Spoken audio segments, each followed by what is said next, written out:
Yo, welcome back to another episode of Mad Track Talk. It's your boy Luke, aka Lucifer the God. That was the track Say About Me from the man of the people, a humble cipher through his pen and paper. Aj Causey, how you doing, man? I'm doing good. How you doing, my man? I'm doing awesome. Good to be here for sure. I'm glad you came, man. I'm glad you were able to make it. I'm glad you having me here. Yeah, I was like, when we were trying to decide on who we were going to have this week, I was like, dude, I know I told Aj Causey I was going to hit him up to do the pod when I first met him. When we did Untapped. Shout out to Dave. And I was like, oh, dude, I got to get him on, you know? Yeah. So it's really cool because each week, because I meet so many different artists, especially working in the industry as an audio engineer. It's like, oh my, I was like, oh, dude, I picked like the perfect. I was like, I could just talk to people all day. Artists, I meet them all the time. I work with new people, you know, randomly all the time. So how's your day been, man? It's been good. It's been Saturday? like on the drive out here, mind you, I live in downtown LA. Oh, so it was like a 30-minute, 45-minute drive? About a 45, yeah. So on the ride out here, I listened to It Was a Good Day by Ice Cube. Hey. Like, that's how good of a day it's been. There you go. Yeah, just been running a couple of errands and everything. Nice. So yeah, did a little bit of recording, so that's perfect. There you go, getting the shit done and exactly. Checking the to-do list. Exactly. I feel you. I have to drive, I drive like 80 miles to come out here. Really? I stay out here with the mic. Oh, wow. Yeah. 80 miles. I don't even know how many miles it was from downtown LA. So I live in Camarillo, California. So it's northwest of here. It's 80 miles northwest of here. So it's like kind of west, and then you kind of go up a little bit because where Ventura is, like Ventura County, where the actual city Ventura is, it's kind of on that like where California starts, like turning up, you know, instead of like crossing down. It's weird. Anyway. So, new tracks coming out all the time. You always have projects dropping. Definitely. Always working with someone. Always doing stuff. I'd like to get in behind the music here at Mad Track Talk, where we talk everything mad, all the tracks and all the talk. First of all, when you first were like, because for me, music is like gotten me through like a lot of my life. Yeah. From like my parents not being together and splitting up, you know, and then into my teen years and high school and, you know, everything. Yeah. What first got you like into like, I'm going to do music? Yeah. So the story behind me writing my first song is my phone got stolen. It was like the third week of school, and I'm playing basketball and everything, and I let a little kid hold my phone, and the story is he supposedly gave it to his big cousin, and I just never saw the phone again. Oh, and God. So people was telling me who the guy was, and I had like a vision of him in my face. I mean, a vision of him in my head. It's like the next day I woke up, stayed in my room for the whole day, the whole 12 hours. I just wrote. So it's like my first time writing, so it took me a while. I wrote like 5 verses to Biggie Smalls, Who Shot You. Okay. Like, yes, I was high. You were like in the field. You were like pissed. You were like, dude, this fool took my phone. I was upset, man. And I think I'm just a little kid. It's like my first phone. It was a BlackBerry too. So dude, you were flowing on time. You're like, I got my BlackBerry. It's gone now. Exactly. It's over. My life is over. I was on top of the world. I was on the top of the world yesterday. Yeah. And then you're like, it just got taken out from underneath me. God damn, that's crazy. First verse, 8th grade. So like from there, you've done a lot of, I'm assuming, writing. Yeah, so like the main thing I've always focused on was songwriting. So like in junior high, I didn't play any sports. So like after I wrote that first song, every day after school, I would write a song. Like that was like I would do my chores, and before I went to go kick it with the homies or anything, I would write a song. So like, I've written dedication. Yeah, exactly. I feel that. That's nice. Yeah, that's sometimes people just kind of pick it up. And they're just kind of like, I'll do it, you know. To have that kind of dedication over a long span of time, exactly, is it's definitely something to hold yourself accountable to. So that's why in the beginning I said humble cipher, because you're very humble to yourself, and you're like, yeah, you know, it's cool, you know, I do my thing, I write, you know, this that, but you got some keeping that old school vibe alive that you have in the tracks, because it's like nowadays there's a lot of auto-tune. Yeah. Which, not that I discredit that at all. It's definitely some other artists that do it. They know how to finesse the auto-tune in a way that makes them different. Yeah. You know, so it's different. You know, if you're just kind of saying words and it's kind of sounding a little real wavy, you know, and you're like, all right, well, we're just kind of getting wavy, I guess. But it's refreshing because there's not a lot of cursing. It's lyrical. Yeah. It's the cipher. I looked up the definition of cipher, and cipher, it says that it's being able to get like your vision of what's in your mind out in a almost like non-regular verbal way. Okay. Just speaking words. So like singing, or like rapping, you're doing it to a melody and it's in a different way than just expressing in normal conversation. Exactly. So like, have you always like grown up just listening to the classic stuff? So like my parents, they had me pretty young. So, like they still were enjoying their youth while I was growing up. So, they was listening to old school hip hop. How old are your parents? My dad they're both 42. Okay, so my mom's kind of the same thing as your parents. My mom is 40, turning 43, I think, this year, because we're 18 years apart. Yeah. I'm turning 25 this year.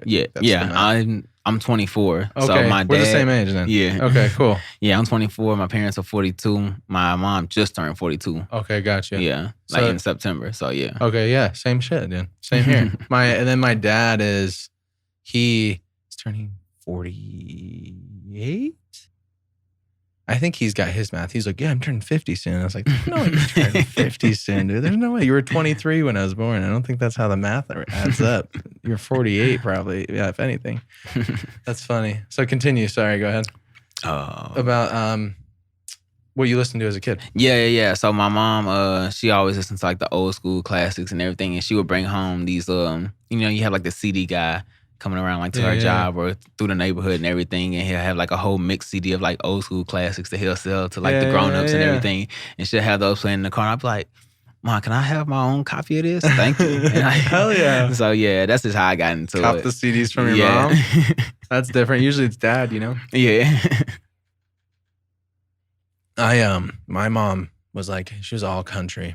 Really? Oh my God, dude. I got so sick of it. I was like, do we have to? We were in the car and I was like, do we have to? So my mom really did like, outside of Mary J. Blige, she liked Avril Lavigne a lot. Really? And so I think that's why I like to like songwrite for like pop and R&B artists as well. So that's where that comes from. Definitely. I never, when I got into like more of the R&B and everything, I would say R&B wise, Mac Miller put me into that. Because when he came out with Divine Feminine. Yeah. It was very R&B, slow, it was a different vibe than he had previously put out. So I was like, okay, and then it was the Spotify related artists. Yeah. And then I started kind of getting into that R&B flow. Gotcha. And I was like, damn, there's a lot out there. Yeah. A lot. And and you can see because it's in your lyrics are almost R&B like, if that makes any sense. Yeah. They're very meaningful. It's not just like usual rapping, you're talking about, you're in the game. Here's a line. It's just lines. Here's the hook, here's the verse. Yeah, here's a punchline here and there, and then that's it. Yeah, because your verses definitely switch up. You'll have a good, real solid hook, and then you'll come in with your verse, and then the next verse after that next hook is like it has a different switch up, or it has a nice little build up. Into the next thing. Yeah, that's one thing I always try to practice is versatility. Definitely. It's something to always keep. Yeah, for sure.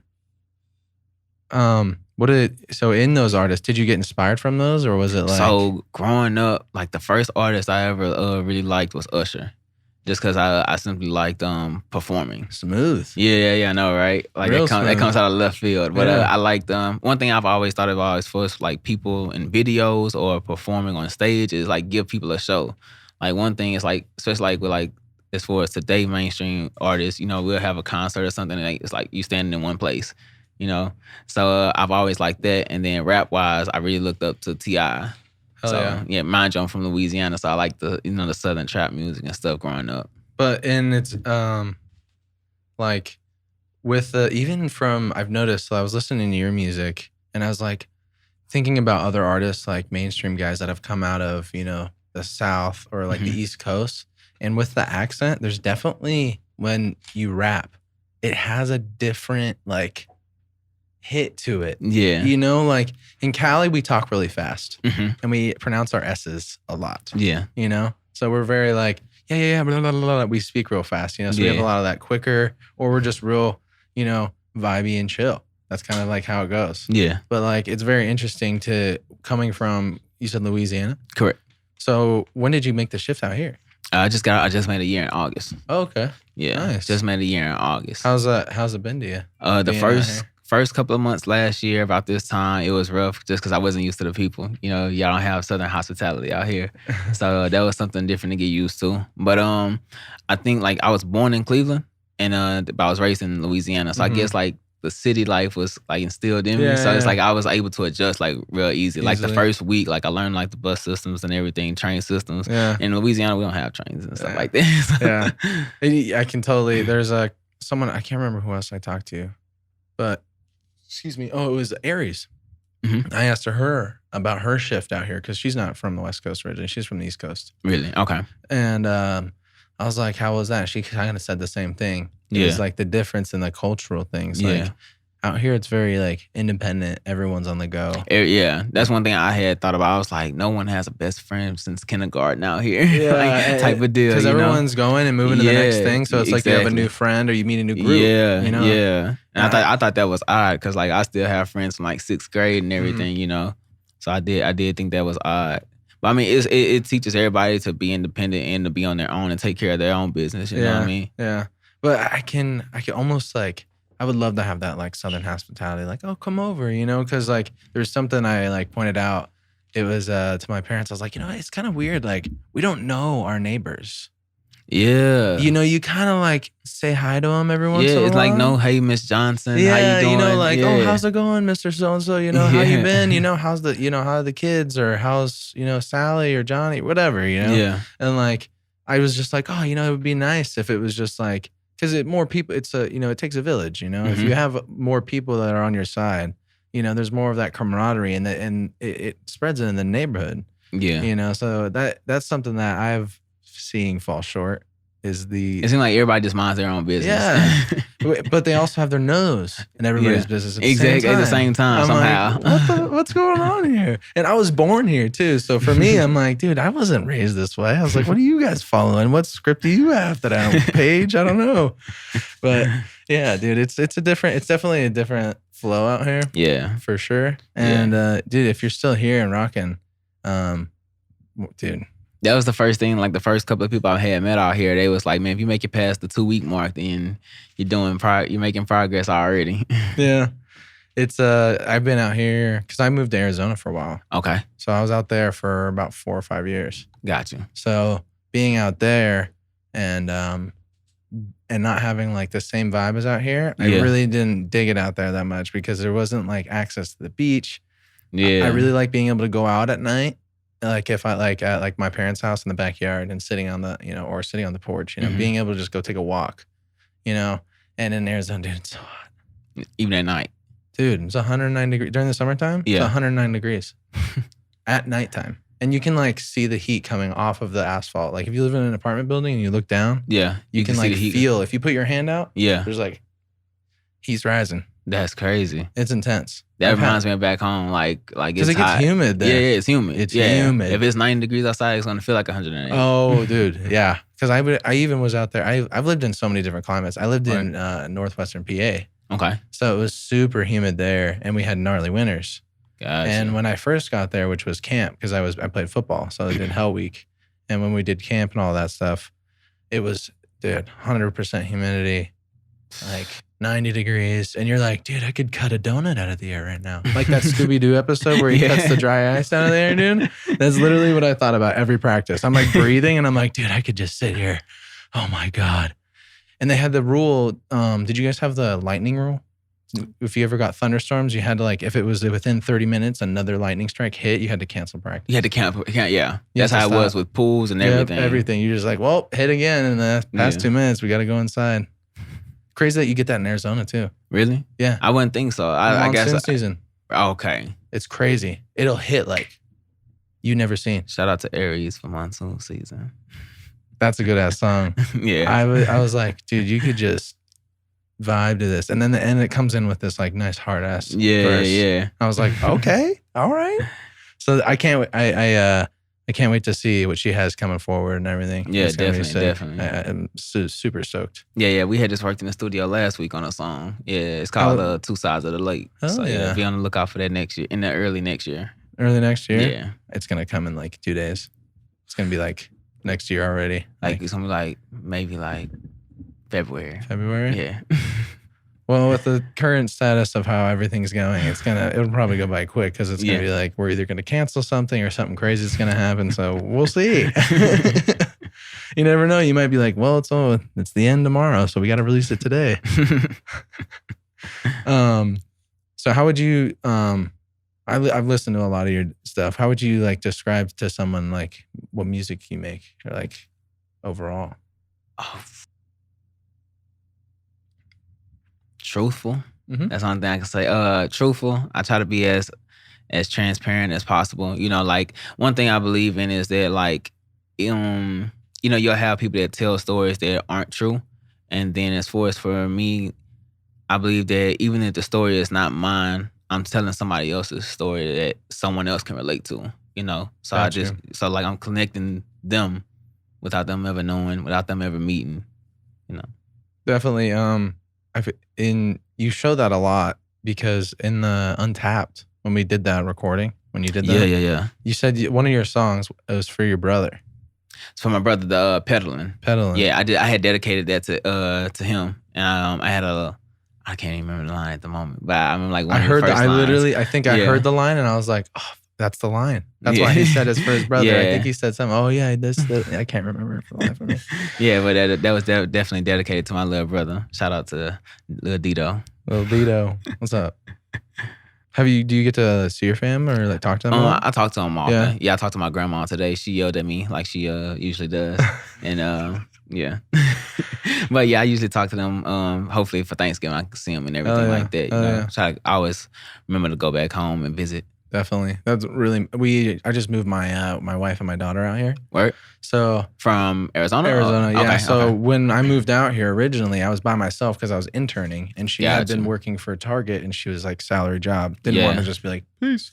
You know, so we waited it out. We had to live apart for a little bit, long distance it. But finally she got a job out here at Amazon and moved out here. Okay. So it's been refreshing to have her out here, but there's also the other side of the spectrum of we have, you know, now it's, we have to make sure we go see family because we've been around them all the time. You know, so that's a big shift. Definitely. So has your family felt like that shift with you gone or like? Nah, not really, just because we communicate with each other all the time. Oh yeah. Like I talk to my mom about twice a week. Yeah. Fuck yeah. So. Oh yeah. Shout out to mom. Raised a good fucking kid, man. For sure. Because all your music is positive. It's all of it's very like, it's raw, like you said, truthful. Yeah. So very like, okay, like you listen to it and it's just like, it's almost like, okay, I can get through this. There's that one track. What's the one track where there's a little bit of what's it called? It has a sample from, is it a Dre song? Dr. Dre song? Or is it it's on one of your tracks. It's on me. What was the track, Mike? All on me? All on me? All on you. All on you. All on you. Yeah. Fire ass sample. Most Fit definitely. perfectly in there. Most definitely. I was like, he's definitely like letting that nice old school like influence in there. Yeah. The flow, like everything. Most definitely. Appreciate it. Yeah, I think that was like that was like the first song I wrote for that project. Nice. Yeah. Everything okay? Oh, charging phones. Yeah. Oh, I got you. Totally fine. We got a whole crowd, you know, live show. Yeah. I'll hold two people. A whole two people. Dude, fans. I'm just saying, you know. Exactly. Got to start from somewhere. Got to start somewhere. We have to. So what's your like when you're making your music, what's your creative process? Do you are you making a sandwich, sitting down with a piece of paper and a pen? Are you grabbing a shot of Hennessy? It's either one or two things. It's either in the shower, like most people that want to sing. Yeah. And then night walks through the neighborhood. Oh, yeah, I've always liked night walks. Okay. And like I'll listen to other songs that like I kind of like. I guess you could say like I like want to mimic the structure of it. Like I want to write a song that has 2 verses, 3 hooks. I want to break down after the second verse or something like that. You know, like so I get my inspiration. Yeah, you had said I think. Oh, sorry. Go no, you good. You had said in one of your interviews, you were like, you sometimes hear these tracks and you're like, bro, you could have put two more verses on that. Yeah, like I hit I forgot what artist I was referring to. I believe it's a artist out here. His name is JD Rilla, and he has like 2 verses, but like the song is on like a minute and like 50 seconds. And I was like, bro, like, come on, like, cause it's a great song. I'm like, man, you could have added like longer verses or something, like, cause I mean, it's cool, but it sucks when like it's a great song and then all of a sudden it kind of cuts. Yeah, like one of my favorite Kanye songs is Wolves, and what he did was he literally it's the original Wolves, so not the one that's on the Life of Pablo album. So it's the original one before the album had ever dropped, and what he did was the song is only like 2 minutes and 30 seconds, but he loops it.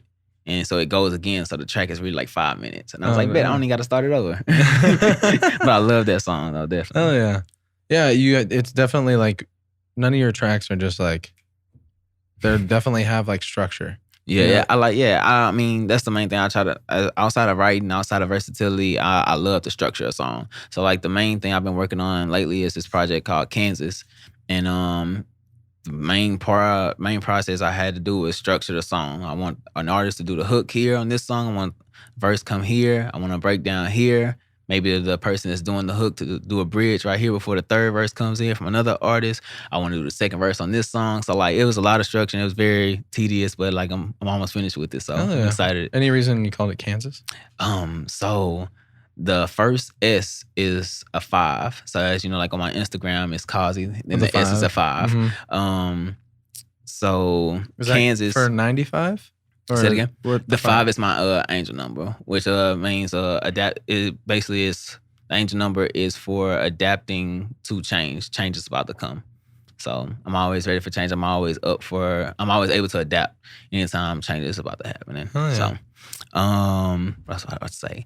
Kansas. So Kansas is basically about me moving from Louisiana, moving out here, meeting and collaborating with many artists, engineers, producers, and everything. And it's kind of just going off of the Wizard of Oz, where you're not in Kansas anymore. You know, I came out here alone, and now like I got this whole like conglomerate of people on one project. So like I'm excited.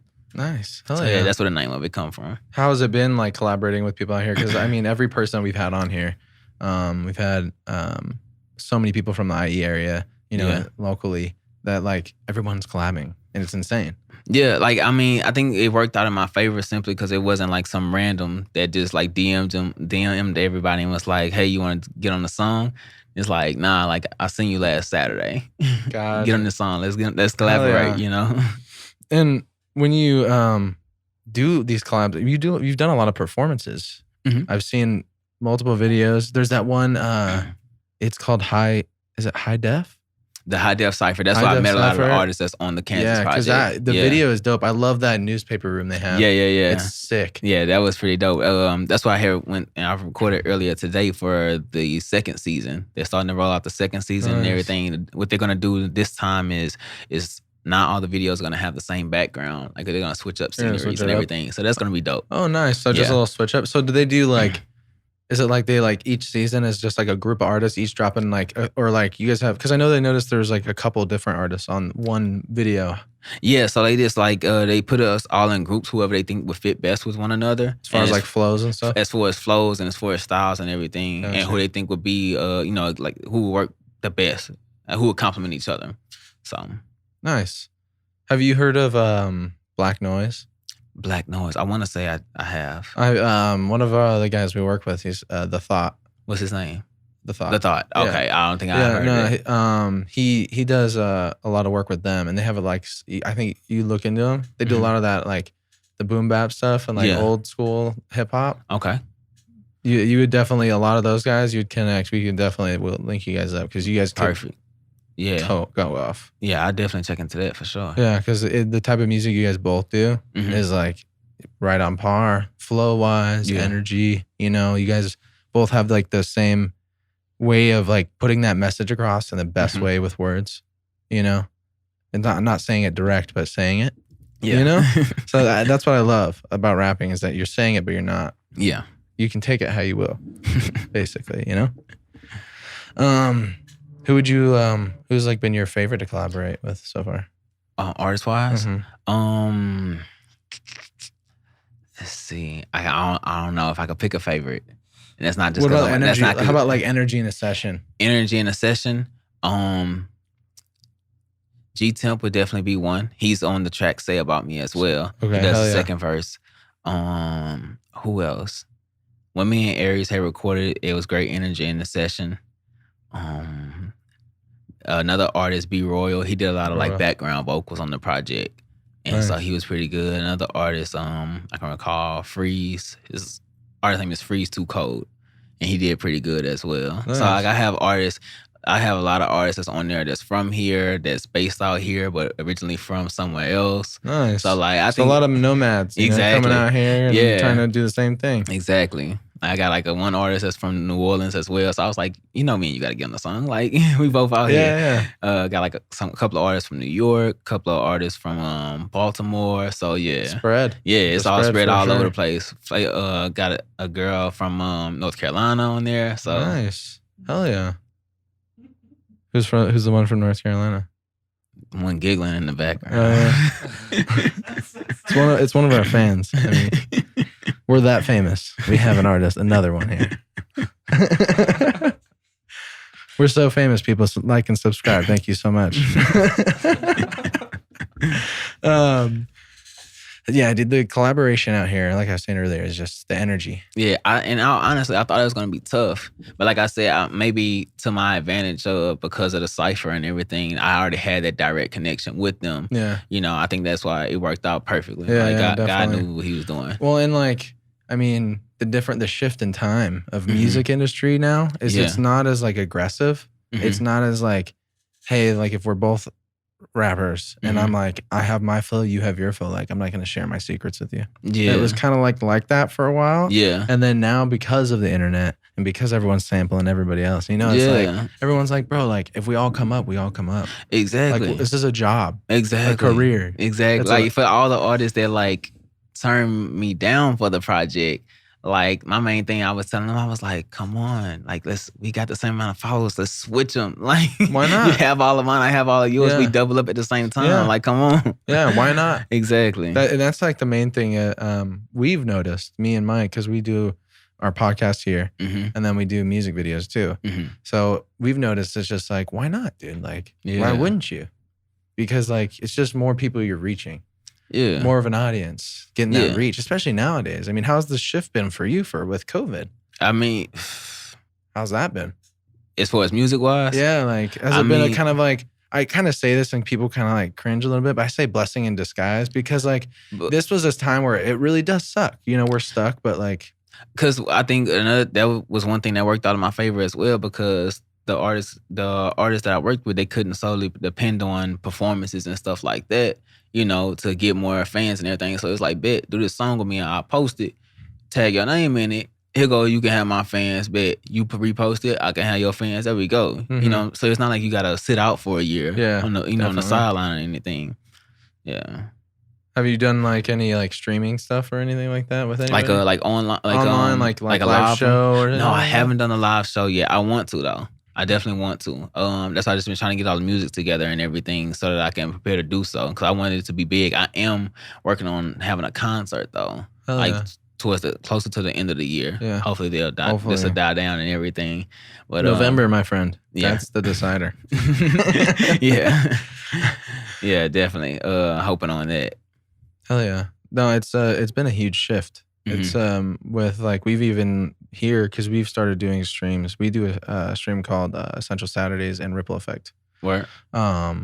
Is Ripple Effect more DJ based, Mike? So the Ripple Effect is the beat sets. It's the beat sets. Essential Saturdays is this live performances. Yeah, that's right. That's what I thought. So yeah, we do Ripple Effect, which is like beat sets. Yeah. But so we should. I'll talk to Productive Culture. Shout out. This is their space. About getting you into Essential Saturdays because they do a thing where like they'll have an artist do a set where it's like 3 songs, or whatever, and all the donations go to Black-owned businesses for essential workers during like the COVID crisis, and like donating food to the like nurses and doctors that are out there on the field. You know, still dealing with this. Yeah. So it's really cool. That'd be perfect. It's cool energy too, because it's very positive. You know, there's a lot of heads there that are like super all in the same vibe. You know, that like grind. You know. Okay. So definitely, I'm down for it. Definitely. My hashtag is the cause of it all. So I mean. Exactly. Yeah, it's fun. It's so much fun, and that shift has been interesting because you get to reach technically more people. Really, like because you're online. Yeah, anybody can from anywhere. Yeah, it's not just the people that's just right here. Right here in like in this area. It's everybody. Yeah, so it's crazy. On to our next line of questioning, sir. You talked about writing songs in the shower. What's like your favorite song to sing in the shower? My favorite song ever, like mine or or like if you're like right now, what's your jam in the shower right now?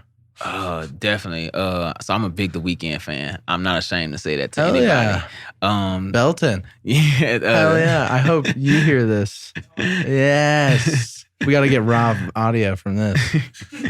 The King of the Fall.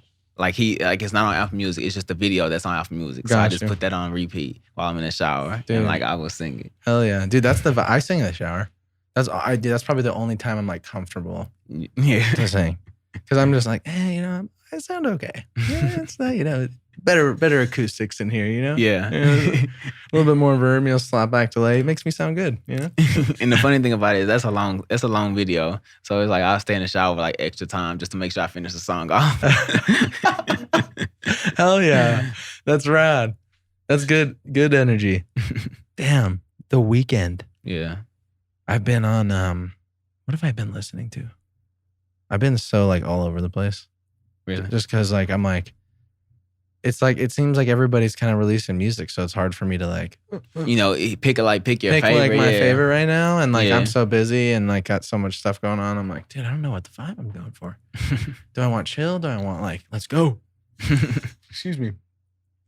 Has this like formed any like new ideas? Excuse me, correct my voice. Listening. So another thing I've been doing is going to check out. Like I said, like I like to songwrite for like R&B and pop artists as well. So like every like singer that I pass by on Instagram, like they have a sponsor page or something like that. I go click on them, like let me check it out. Let me see. Okay, I like this. I probably can write you something like this if this is like what you like. So like I probably can write you something like this. Yeah. Versatile. So, yeah, exactly. Like I like to write for other people because like the thing about it is like I can't sing it. It's just like how even though we look down on it, it's just like how.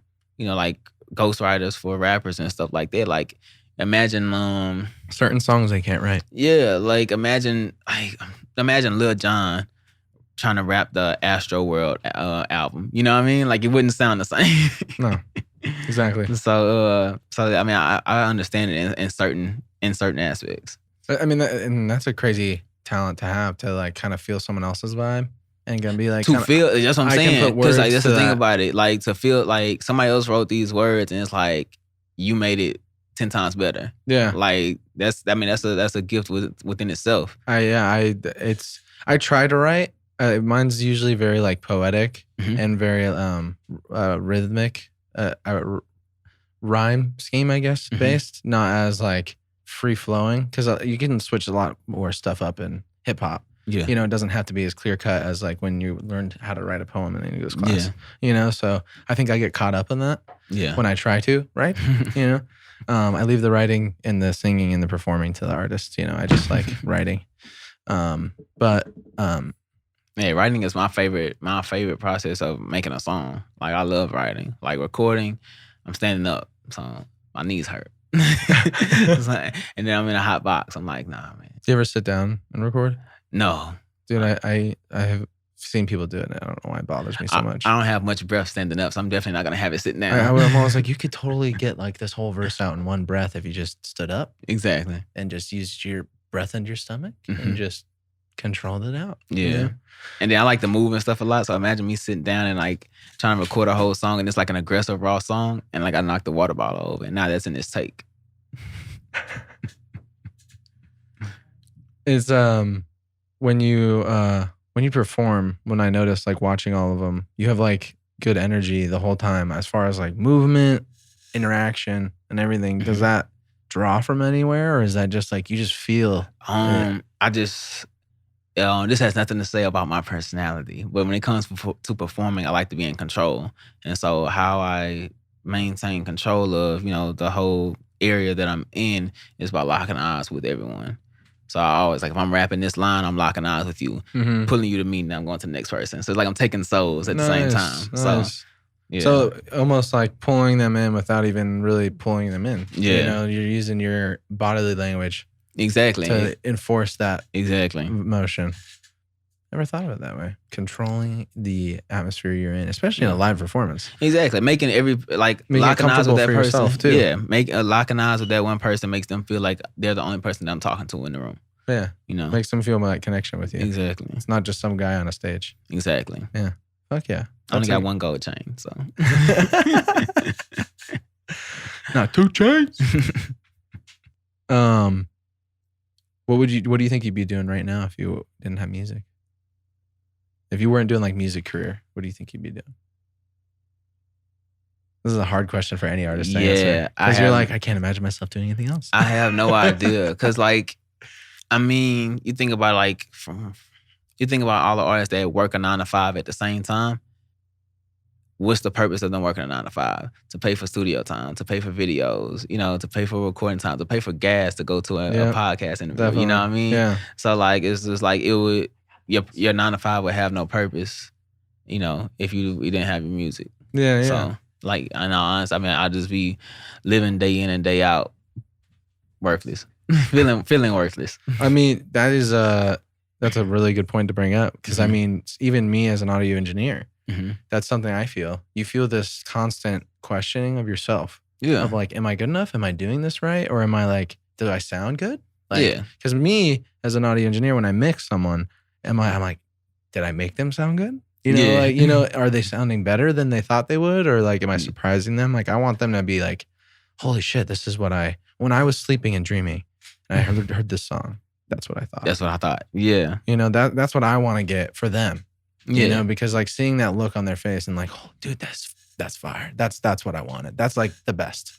I can't amount to anything else. Exactly. Everyone needs some type of, motivation. Whether it's coming from someone else or anything, everyone needs that push. Just like in your instance, that push is getting that reaction. Yeah. You know what I'm saying? Definitely. What is where am I? My questions here. There you are. Where's you what's the most recent performance you've done? The most recent performance I've done. Well, COVID, I guess, has been. What was the last one you did before the shutdown? Oh no, I did some performances. Okay. They were just on the low. On the low. Yeah, I did it wasn't Instagram Live, but it was for a YouTube channel. And I had performed. It was for Craig Smith. Yeah, it's called Craig Smith Show. And he basically just shines light on the LA artists and everything that. Yeah. So yeah, it was hosted at the Amp Rehearsal Theater over in NoHo. Oh, nice. So yeah, it was pretty cool. It's pretty you introduce yourself, you do a 16 bar freestyle, and then you perform a track. So it's pretty cool. Hell yeah. Yeah. So you get a little bit of that let's see what this guy can do, and then let's see what he did. Exactly. Let's play the playback. Okay, he did pretty good. Let's put him on the show. Yeah, exactly. Hell so I think that was the last performance I did. Damn, I'll have to look into it. Yeah, definitely. If it's on YouTube, I'll look into it for sure.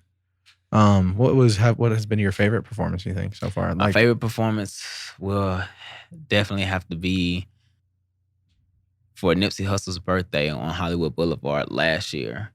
It was my third performance out here. And I did a verse to the Get Right by him featuring Jay Stone. I went out that instrumental. And I was the last person to go. So it's 11:30 at night. And these guys, they would host a open mic. Mm-hmm. And so I'm just focused on every artist that goes up there. So my back is facing the street, the corner behind me. Mm-hmm. So they call me up and everything. I go up there and they introduce me.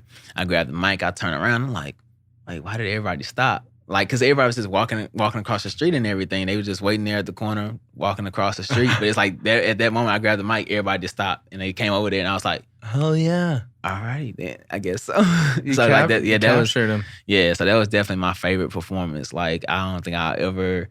It's okay if I never get that feel that way again, how I felt, but that was the greatest feeling I ever had. That was it kind of reassuring moment? Not even them, just the feeling of when I was performing. Okay. So not just them coming over, but just when I was performing, that was the best feeling ever. Because you think about it, at that point in time, this was I was fresh out here.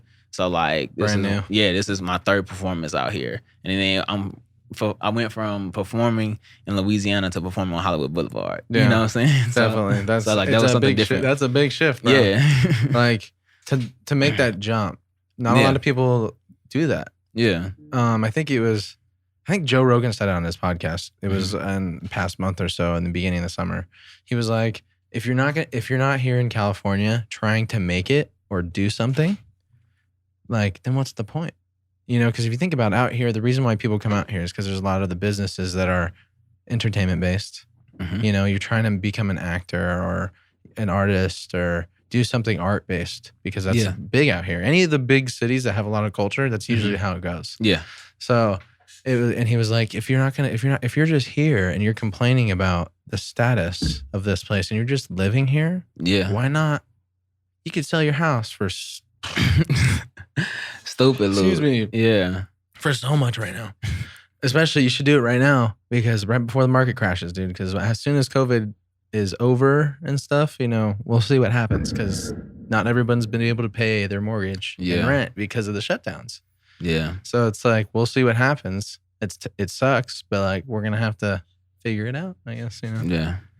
It's been interesting. It's like for you said, like it's been a blessing and a curse for me because I've been able to work on stuff that I never thought I could work on. Yeah. During this whole thing. So, and I've been kind of just doing the same thing as I've been doing this since before the shutdown, you know? Yeah. I never really stopped because I was like, dude, I can't stop. Can't stop now. Can't stop, won't stop. What?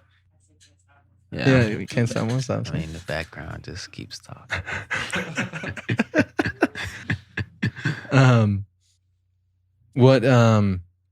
How do you, we already talked about that.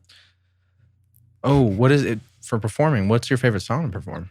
My favorite song to perform, this is under my old stage name, but it's called Spaghetti. Spaghetti. What's your old stage name? It was my real name, Judd Young. Judd? Yeah, but I always got introduced as Jude Young, and so I got tired of that. And so, I was just like, I've been introducing myself in regular conversation as Aj Causey, so like, let's do it.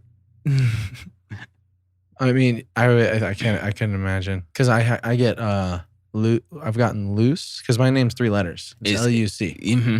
So I get loose. I get luck. I've gotten so many like, oh, is this supposed to be like Lucy or is this supposed to be like Lucas? And I'm like, just Luke, just L-U-C. That's it. And they're like, why is it an L-U-K-E? I'm like, it's French Canadian, man. Sorry. It was named after a hockey player, so that's the only reason why. It's the only reason. I don't know what else to tell you. What song did you say? I said Spaghetti. Spaghetti. Yeah. Your old performing name, AJ it was Judd Young. I totally forgot my train of thought. Yeah, Judd Young, and it's called Spaghetti. And like I loved performing it. People loved when I performed it. Would you still perform it now under AJ Causey? No. It's just a moral thing. It's just like that's not by AJ Causey. So I'm just like, you've grown out of that shell and you now but I made sure that I got the best of the song. Like I performed it at least a good like 7 or 8 times. So I was like, bet. So you're telling me if they call for Spaghetti as the encore at your sold out concert, you're not gonna perform it? I'm gonna hit them with the Andre 3000. I performed it. I've reached it's reached its cap. we just talked about it's reached its cap. I'm not doing it no more. I can't do it. What so you were tired of them calling you Jude? Jude? Like it's 2 D's. I don't understand. Judd. Yeah. It's pretty easy. It's Judd. Why would you even like, you would say, no, Jude, you would say Jude. Jude would be Jude, which rhymes with the rude. You know, like I'm just like, think of the DE. But 2 D's, Mud, with 2 D's, basically. I know a guy named Richard Mudd. Yeah. I don't. With 2 D's. So.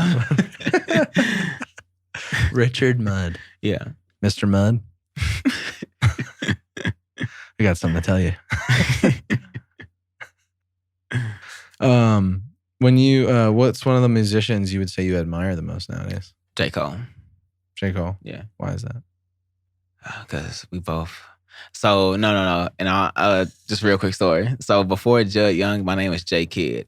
And because people knew my favorite artist was J. Cole, they thought that I had jacked him for his name. you have a J in your name. I was like, that's it. But they would always put it as the dot behind the J. They'd be like, "Oh, you just trying to jack J. Cole?" And I'm like, "Chill out, man." You should just put like an exclamation point, and then like they shut up. I did. I cut the dot off, and I put a dash instead. They can't complain anymore. Yeah, but I've liked J. Cole since he dropped the warm up, like back in 2009. Yeah. Okay. So like when he first came out, didn't he have a name before J. Cole, and he got tired of the people calling him that wrong name or something like that? I don't think he was the therapist.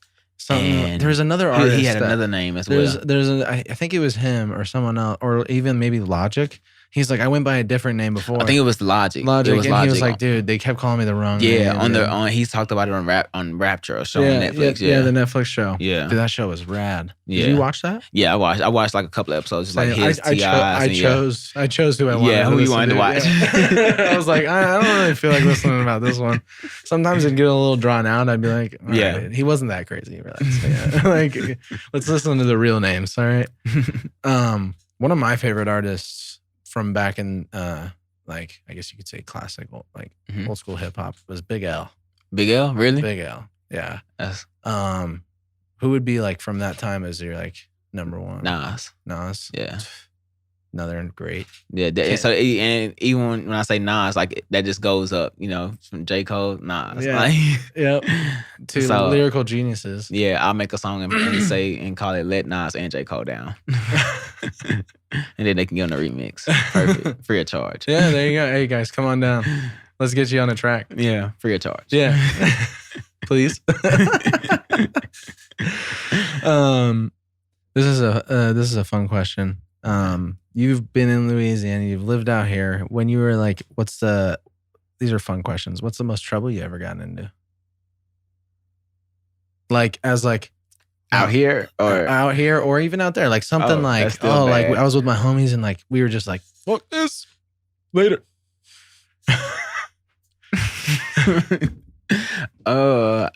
Or sketchy moment, or like sketchy moment. Sketchy moment. Let's talk about sketchy moment. That's more what I'm hitting towards. Okay. It says my question says trouble, but I'm like I mean more like, oh, we got to get the hell out of here. Yeah, like, I won't talk about any legal trouble, but like just minor trouble. Me and some friends, we got in trouble for criminal mischief. Well, for vandalism. Like I was like a sophomore in college, and that happened. So yeah. What were you guys just like? No, so the thing about it is my brain is GHB, which is great human beings. Something positive. Yeah. My one of my homies, his is 3 L's, live, learn, last. He has his own slogan behind that. The third friend, he put OVO gang, like, and the gang part is what got them. They was like, "What's OVO gang?" And I was like, "I promise we're not gang members, sir. Like, I guarantee you. Like, I don't know what that was." It's a new Canadian gang. We follow Drake. Yeah, I was like, "Isn't that Drake related?" Yeah, like that was a horrible night, horrible situation. Yeah, I've gotten I had a similar situation where. When I was in freshman year of college, when I went back east to live there. Yeah. That's when I went to a school called Teal College. Real small. Yeah. Division III school. I played football there, right? And we're in the dorm room, we're partying, and it's interesting because you can go to lower campus and it's not a dry campus, but because it's for upperclassmen. But upper campus is dry. And I think we had like those Bud Light Oritas or whatever, or like, the little cans are like mango or strawberry or whatever. We had those and we're like sitting in there, hanging out, drinking, and all of a sudden this like RA just like, and I was like, who's this? Like, who is this person knocking on the door at this hour? And they opened the door and we weren't even in our room. And we were in my buddy's room and like we all got pinned right that night. Yeah. I was the only one who got screwed over. Was because I went there. I went to the person who like deals with like the problems or whatever. And I had made a complaint about a guy who he punched me in the face. Yeah. Because he was talking trash to me and I talked trash back and he came and tried to find me in my dorm room. He came and found me. Wow. And then he cheap shotted me. And then he pulled my shirt over my head so I couldn't see, so I couldn't fight back. And I was like, all right, well, like, I'm sorry. Like, I'm not going to just like let you like get away with this. You're trash, dude. Like, you obviously have no morals at all. And he thought I was talking trash about his kid. And I was like, no, dude, I said you suck. I didn't say your kid suck. Your kid's fine. I said you suck. Totally different story. But I had a situation where I was in college. That was like when I like probably like the most mischief. That really? I was like, oh, fuck. We just had like boring lives. Dude, I mean, there's been gnarlier moments, but it hasn't been as like, fuck. At that time of my life, it was like, damn it. Because there was a fine of $750. Oh, hell no, man. Like, we got, like, we just had to, like, go into court and talk to the prosecutor and everything, plead not guilty real quick, and then, like, stay out of trouble for 6 months and we were straight. Dude. Legal system is not my friend. I'm very opposed to it. I've had my own fair share of problems with it, especially with the status of things right now. How do you feel about things that are going on right now? Legal-wise? Like, our justice system and just like our government and what you've seen and like media wise, like how do you feel? I mean, I kind of just rip stuff off like a Band-Aid, and I'm just like, I mean, I think it's become so normal. As much as, you know, we no one wants to say that, it's become very normal, where it's like reoccurring on a constant. You know, because we had the same conversation. I think when Trump was first getting elected, I think we had the same thing going on. That same thing was going on. You think about it, like this year has been crazy. Like it's been like back to back. Like it's not even like after another. It's not like 2012 and then 2014. You know, it's like a couple this year, and it's like, oh, they're all free. You know, it's like y'all just want to keep walking around protesting, or y'all want to actually like hurt somebody. Yeah, you know what I mean. That's just my take on it. Yeah, it's we had I don't know if you've met. Probably not, but Psycho Sloth, he lives out here. He works with Jordan or Jam Cam. Okay. And we talked about it, and I was just like, there's just like a total misrepresentation coming from so many angles about so many different issues that it's just like blah blah blah, you know, and it's just like a bombardment of ridiculousness sometimes, where it's like, dude, we just be straight to the point. Like you don't need to BS with us. Yeah. Come on, like we're all trying to do the same thing, you know? So it's just come to a point now where it's just like, all right, like you said, it's normal. It's like, all right, well, we're hearing the same thing they've said to us multiple times, not only from this news network, exactly. You know, so it's almost like, oh, it's Thursday, 6:00 news. I wonder who's on here today. Yeah, what happened or whatever. Yeah. You know, we see a lot of the negative side of things. Yeah. There's this, do you know who Jack Johnson is? I think I've heard the name. So very super mellow artist. Very acoustic, right? He has a song that he writes that is like, I think it's like on the news tonight or something like that. And he's basically like singing to his like mom, like, why aren't they crying on the news tonight after all those people died on the news tonight? And she was like, sometimes people say things, you know, without actually like meaning what they say and like just saying it without actually portraying an emotion or showing that affection, you know? Yeah. Because you hear this stuff, it's not like they're crying or like. Yeah, exactly. You know, there's they don't show any sense of empathy at all. There's no empathy. It's just like, this happened. Yeah. And now next subject. This person's on the large. This person, there's a rape here. There's a this here. There's a misjudge. You know, like it's so negative, and we don't get any like. There's nothing genuine about like, you know, whatever the sorrow that they display on the TV. Like it's nothing genuine. Yeah. And there's we also brought up the point of like understanding. It seems that people live in this reality of their own, and they don't like look into the thing of like looking at other people, like put yourself in their shoes. Yeah, I think it's just a matter of not everyone is, you know, I guess I would say, it's a gift. I mean, it helps you connect with people. So I guess not everybody is blessed with the gift of empathy, you know, being empathetic to others. Like take off your shoes and step into someone else's shoes, just for like, not even for the rest of your life, just for a moment. Quick 5 minutes. Like, damn. Have some clarity and maybe like about the moment, you know, and not just jump into it, you know, because I mean, we all are human, you know, and we do hop into things quick, especially when emotions get involved. So like, and that's also the thing is that I think that we've lost is that we forgot we're human somehow, because we have this whole cancel culture thing, and like where if you do one thing wrong, it's over. Yeah. And I'm not talking about the guys who are small, do small things. I should say, I'm not talking about the guys who are doing big crazy things like murdering people or rapists. I'm not talking about those people. I'm talking about like they said something wrong years ago, maybe because they were misinformed, or they weren't that open-minded at the time. They said something on Twitter, and then you saw all of a sudden their whole career is over. You know, that's what I'm talking about. I'm not talking about the people who are actually committing crimes and doing things that are illegal and that are hurting people and changing people's lives. I want to clarify that. I'm talking about like the small stuff, like someone says something in a song, and then all of a sudden it's like this big deal. Exactly. It's music, dude. It's free flowing. They're getting their emotions and how they feel about something. Exactly. So, and how do you feel about that? Like, do you feel censored ever, or do you feel like as an artist, like, do you have to like be careful? Or I mean, as far as in my point of my career now, I don't feel that way. I mean, I definitely understand for those that choose to censor themselves in their music or whatever they say in interviews and everything like that. That's on a bigger plateau, I guess. I understand. Like, because like it's PR almost. Yeah, exactly. You have to have understanding that like careers need to have longevity. Like you can't just be like, you can't be like, sorry to say, you can't be like the current president and how his social cues and how he operates, which is so interesting, and how he just spouts out things. Yeah, it's very interesting. Yeah, that a person like that is able, is doing that, and that's what I don't like about him, is that he just doesn't have the social norms. That's a whole nother point. Just I tell people all the time, everybody can't. Kanye got lucky. Everybody can't be Kanye and still be loved. You know what I mean? It's kind of like what they were talking about on the Whiskey Ginger today. It was like, money ruins a comedian because they lose touch. Yeah. Like rich people just like, they have no touch with regular things in society. Because it's just nothing. It'd be like this bottle, if I was super rich at my house, like after I set it down and it was empty, it would be already gone off the table.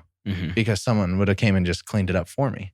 Those things that you usually have to do yourself, or the humility things that make you like a human, just like everybody else. You got to clean your house. You got to do, like not that you can't have those things, but it's also like having understanding, like, oh yeah, like don't forget you came from zero to like doing your own thing, and then now. I think people just forget about that, and money kind of like replaces everything that they kind of like had to do, instead of now where to show that you had did something as far as for helping out the homeless, you had to actually go downtown and feed somebody. Yep. But like if you got 100 G's to give away, then you never have to step into the city. Just throw the 100 G's there, and then like your name is on the billboard. Yeah. You know what I mean? Yeah. It's almost like desensitized, from it, because you don't have that connection. Yeah. Like with the people as much. Which shout out to people who are able to connect.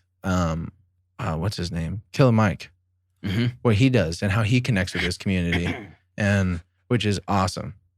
Like I just like when he talks, and he talks about, he's very like logical, and he has a way of saying things that he understands what people are saying and thinking on both sides. But he still says like, hey dude, like let's be honest and let's be humans about this. We've all come from somewhere. So like, why are you saying something else that's like, come on, we're all people. Exactly. We live in this place together. You can't do this alone. As much as we want to believe as people that we can do this alone, it's impossible. Yeah. I mean, and for you as an artist, have you felt that? Like you can, like you have to have a squad with you, a group of people, Yeah. Like, I mean, imagine being your own manager, your own producer, your own engineer, the CEO of your own label, your own flight attendant, your own pilot to get you, from point A to point B. Imagine opening you having to open your own door, for every like, and I mean not even like physical door, like you having to open your own door with every doors connection. With opportunities. Yeah, you don't just know everybody. Yeah. You have to actually be genuine and have the connection and hey, what's up? My name's, and do that for sure. That is, that's definitely part of the humility factor, and that's why I said in the beginning, a man of the people, a humble cipher, through his pen and paper. So what's next? We got the Kansas project. Got the Kansas project. Got a couple music videos coming. I'm working on 2 projects at the same time. So I'm working on the collaboration project with all the artists, and then I'm working on another project that's just with one producer. It's Thanks Ray. He's out of Houston. He's from where I'm from, but he's currently residing in Houston. Yeah. A lot of people are moving out there. Yeah. Like, Yeah, kind of like how LA is for everybody. It's like kind of on the West Coast, or from like New York or something like that. Like Houston is everybody from Louisiana. We grow up and it's like, I'm moving to Houston. All right, hell yeah. Yeah. How about, have you heard of what about Austin? Have you heard? Have I heard of it? Or yeah, like I heard like, because I have heard good things about Austin. How it's like kind of like nice and green, but you still kind of get the Texas hot, but like it's kind of humid and you get more rain and stuff. Terrible police force. What? Terrible police force. Oh, most likely it's Texas, bro. All I can think about, dude, is if you look at the string of problems that have been occurring in our country, Midwest, we have the South and the East Coast, and then it's big cities. So it's like, okay, well, let's think about it. Most of the people, it's unionized in a lot of the Midwest and the East Coast. Out here, because big cities, it's so spread out. So it's just interesting. If you look at the whole spectrum of the thing, it's like, it's flawed already. It's just interesting. Anyway, whole nother 30 minutes right there alone. Oh, dude, you can come on for sure. Yeah. We'll schedule you right after. We're going to be doing a conspiracy podcast if you're into that. Yeah, we're going to be doing this conspiracy. What? Who are stuck in his sand? Dude, okay, I would not doubt that, because I literally my daughter loves Sesame Street, and she's like, Elmo, and I watch the show and I freak out every time. I'm like, dude, they're acting really weird, dude. There's just weird things going on, and I understand it's a kid's show, and that's why it's great to hear that, because it's like, it's possible. It's true. Look at them. They're all stuck there forever, and they all act really weird. Very weird. No. I'm just thinking about how it's a short blue guy, and then it's a tall yellow one. It's a big. I never understood why Big Bird was like regular sized. Like, he's so big. I mean, obviously he's Big Bird, but like he could have just been like slightly taller than them. Yeah, like a little bit. As a puppet. Yeah, and like they could have just raised their arm up a little higher. Yeah.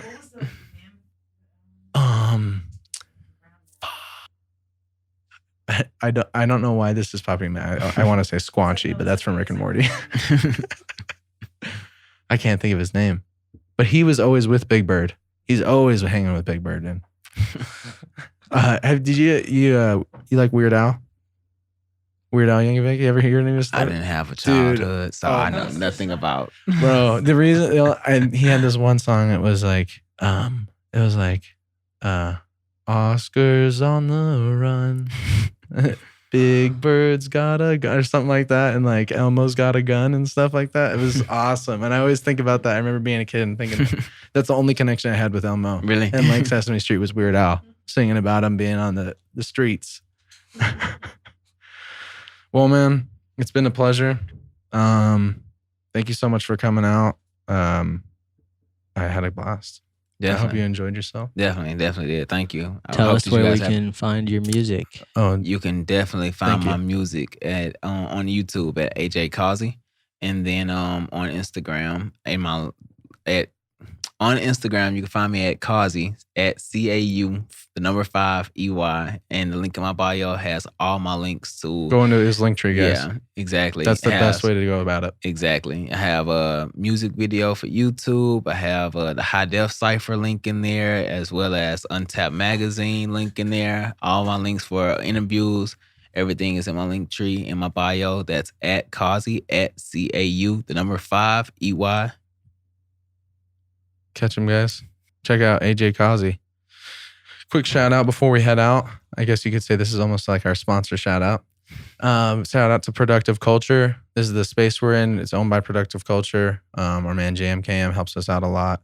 Go if you want to start your podcast or do anything music wise, just go ahead and go to productiveculture.com, www.productiveculture.com/podcast for any podcast needs. Tell them we sent you from Mad Track Talk. Give you a little discount on your first episode. Same thing going on productiveculture.com for any mixing, mastering needs or anything like that. Also brought to you by Balanced Mind Entertainment. Collaborate and elevate. Thanks, y'all. Hit us up for music videos. Yeah, hit us up. We do music videos, and we like to sit with the artists and like really collaborate. We do everything. We do everything. Us too. We like to sit with the artist and really get like what their vision is behind it. So if you guys want to do that, we'll check out our YouTube. The podcast will be there. Everything. All right, guys. We'll see you next time. Peace. Peace. Hey, ask your girl about the kids. See what she say about me.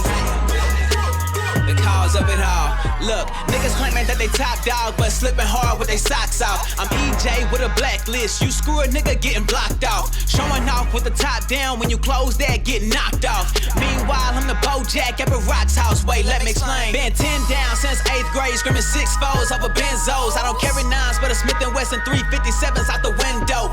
Not on gang, that's for the fam. Call it gang banging.